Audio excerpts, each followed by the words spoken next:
Hello all, Shadwell here, ready to talk about the next film in my collection, The Final Destination from 2009. It's directed by David R. Ellis and stars Bobby Campo and Mykelti Williamson.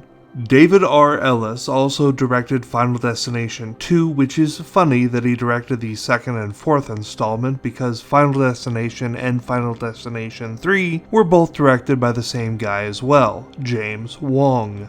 You'll be actually surprised this time, but I wasn't able to find many photos from this film on the interwebs. Well, I was able to find plenty of photos, but most of them were just the same 6 or 7 photos from the film, copied over and over on other websites. I guess that's just the first sign that we're in for a tough go of things with The Final Destination. First of all, the title. Big mistake. Sure, they may have thought at the time that this fourth film in the franchise would be the final film in the franchise, however, they shouldn't have shot themselves in the foot like they did and kept it open to making more films. Especially because there is nothing special about this film that ties the franchise up in a nice package.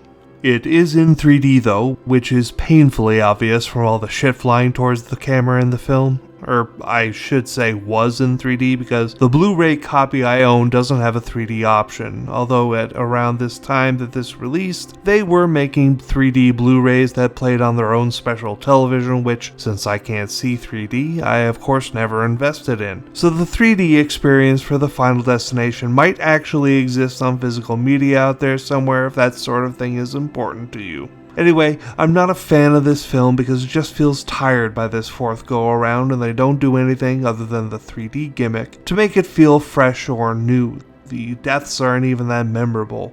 And the big accident at the beginning of the movie that kicks everything off is really bloody and gory, but ultimately it's a bit boring. And not just because it takes place at a everybody turn left race car event.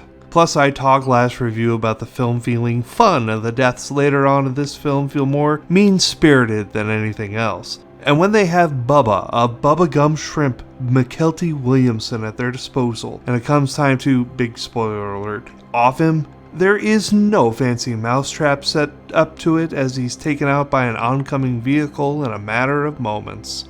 That should be a crime to waste someone like Mykelti Williamson like that. Shame on The Final Destination. God, that title never feels right when I say it. Just awful all around, which is why I'm giving it an F+, because at least the racist's death is pretty satisfying. Tomorrow it's the 5th and still not final film in the franchise, Final Destination 5. See y'all then.